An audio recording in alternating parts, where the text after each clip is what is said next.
नमस्कार दोस्तों। Construction sector एक ऐसा सेक्टर है जिसमें सबसे ज़्यादा एम्प्लॉयमेंट का जनरेशन होता है और ये एक ऐसा सेक्टर है जहां पर हजारों करोड़ रुपए का कारोबार होता है। इस वक्त मेरे साथ बिल्डर एसोसिएशन ऑफ इंडिया के नेशनल वाइस प्रेसिडेंट आनंद गुप्ता जी हैं।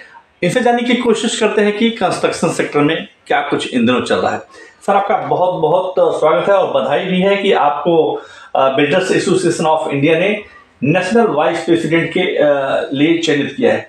कितना बड़ा चैलेंजेबल ये पोस्ट है आपके लिए? तो बहुत बहुत धन्यवाद। मैं ये कहना चाहता हूँ कि मैं 46 साल से इस इंडस्ट्री में हूँ और एज ए ट्रेनी से लेके आज चेयरमैन में डायरेक्टर और इस ग्रेट एसोसिएशन का वाइस प्रेसिडेंट बना हूँ।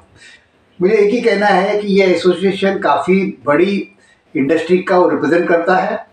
जो इंडस्ट्री इस देश के 12 करोड़ लोगों को डायरेक्ट एम्प्लॉयमेंट देती है, इस एसोसिएशन जो इस इंडस्ट्री को 15% जीडीपी में कंट्रीब्यूट करती है और इस इंडस्ट्री के अच्छे पर 250 से ज़्यादा इंडस्ट्री का भविष्य तय होता है, particularly cement, steel, paint, plumbing, ये सभी इंडस्ट्री का भविष्य। यदि ये इंडस्ट्री अच्छी चलती है तो वो इंडस्ट्री अपने आप चलती है और इन टर्न इकोनॉमी को बूस्टअप मिलता है।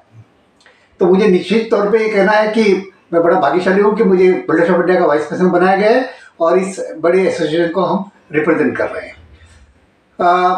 जहाँ तक आपने जो सवाल पूछा कि क्या फील कर रहे हैं, तो देखिए ये बहुत बड़ी एक रिस्पॉन्सिबिलिटी का सवाल है। अभी इसी समय 27 तारीख को ही फाइनेंस मिनिस्ट्री ने हमें बुलाया है तो कि बजट के लिए जो भी कुछ हमारे सजेशंस हैं इंडस्ट्री की तरफ से वो हमें देने के लिए बुलाया है और हम लोग जा रहे हैं और मुझे पूरा विश्वास है कि जो भी हम लोग सजेशन देंगे वो उसका कार्यान्वित यूनियन गवर्नमेंट करेगी। सर, पूरे देश में आपके कई सारे शाखाएं, क्योंकि इतना बड़ा ये संगठन है और सबको संभालना बड़ा मुश्किल काम होता है।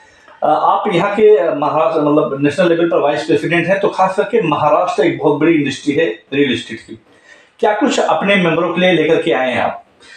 इसमें मैं दो बात कहना चाहता हूँ। एक तो यस, आपने जैसा राइटली कहा कि बिल्डर्स ऑफ इंडिया एक बहुत बड़ी एसोसिएशन है। हमारे इस देश में 214 सेंटर है और टोटल 22,000 बिजनेस हाउसेस, जिसमें लार्सन ट्यूबरों से लेके छोटे कॉन्ट्रैक्टरों से लेके इस देश में जितने भी इंफ्रास्ट्रक्चर के वर्क हैं, particular national highway, state highways, airport, sea port, public buildings, वो सभी को बनाने वाले यदि कोई मेंबर हैं तो वो हमारे मेंबर हैं जो इसमें। तो ज़्यादा करके जो मेंबर हैं हमारे 2/3 मेंबर हैं वो इंफ्रास्ट्रक्चर में संबंधित है और 1/3 जो मेंबर हैं वो रियल एस्टेट से संबंधित हैं और इस प्रकार से वो पूरे देश में फैले हुए हैं और देश के नेशन बिल्डिंग में लगे हुए हैं। अब जो आपने सवाल किया कि रियल एस्टेट महाराष्ट्र में, यस, पूरे देश में यदि कोई स्टेट रियल एस्टेट को लीड करता है तो वो महाराष्ट्र करता है। पूरे देश में इस समय रेरा में 1 लाख से ज़्यादा प्रोजेक्ट रजिस्टर्ड हैं और उसमें से 46 से 47,000 प्रोजेक्ट सिर्फ महाराष्ट्र में ही रजिस्टर्ड है। उस मायने में महाराष्ट्र रियल एस्टेट को हर तरह से लीड कर रहा है और ये एक बहुत बड़ी इंडस्ट्री है जिसका इस देश के एम्प्लॉयमेंट में और जीडीपी में बहुत बड़ा कंट्रीब्यूशन है। सर, अगर हम बात करें तो रियल एस्टेट पिछले जब से मोदी सरकार आई है तब से काफ़ी स्पीड से आगे बढ़ा, क्योंकि मोदी जी का सपना है कि हर व्यक्ति के सिर पर खुद का अपना छत हो। तो इस तीसरी बार मोदी सरकार से क्या उम्मीद लगा बैठे हैं, क्योंकि भी मानसून सत्र शुरू होने वाला है? क्या कुछ डिमांड आप लोगों ने की है? देखिए, पहली बात तो मोदी सरकार ने एक काम बहुत ही अच्छा किया कि 80 साल के बाद इस देश में रियल एस्टेट जो इतनी बड़ी इंडस्ट्री थी उसको रेगुलेटर मिला, रेरा के रूप में रेगुलेटर मिला जो 2017 में उन्होंने लगाया और उसके बाद से रियल एस्टेट का पूरा सिनेरियो बदल गया है और उस चक्कर में जो एक बदनाम इंडस्ट्री थी रियल एस्टेट, उसको एक बहुत अच्छा नाम मिला है फाइनेंशियल इंस्टीट्यूशन से, कस्टमर के नज़र से। आज जब रियल एस्टेट में इन्वेस्टमेंट करना या घर खरीदना किसी भी ढंग से डर की बात नहीं है। गवर्नमेंट खुद चाहती है कि हाउसिंग फॉर ऑल हो।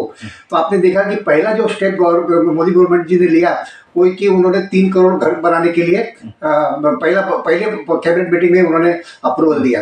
तो ये उनका डायरेक्शन भी शो करता है। मुझे ऐसा लगता है कि यही डायरेक्शन बजट में भी रिफ्लेक्ट होगा और मुझे निश्चित ऐसा लगता है कि इस बार बजट में कम से कम कुछ न कुछ इंटरेस्ट रेट का जो हाउसिंग उसके लिए रिलीफ देंगे। जो अब तक 1.5 लाख का लिमिट है उसको ATC का जो 1.5 लाख का लिमिट है उसको 2.5 लाख तक करेंगे, ऐसा मेरा समझ है।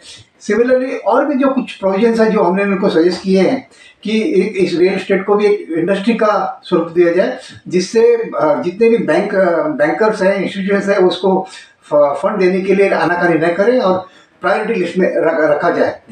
तीसरा, हमारा एक जो बीच में हमारा ये भी कहना है कि जितना भी इंफ्रास्ट्रक्चर इंडस्ट्री है और रियल एस्टेट इंडस्ट्री है उसको MSME एक्ट के अंदर प्रोविजन में क्लैरिफिकेशन दिया जाए, क्योंकि आज तक MSME का एक क्लैरिफिकेशन नहीं होने के कारण उसके जो एडवांटेज है वो सभी इस इंडस्ट्री को नहीं मिल पाए।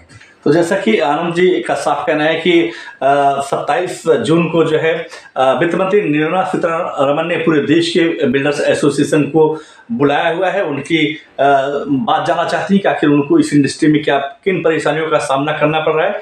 सारी समस्याओं को सुनने के बाद बजट में जिस तरीके से मोदी का सपना है कि 3 करोड़ घर बनाने हैं गरीबों के लिए, इस पर विशेष फोकस किया जा सकता है।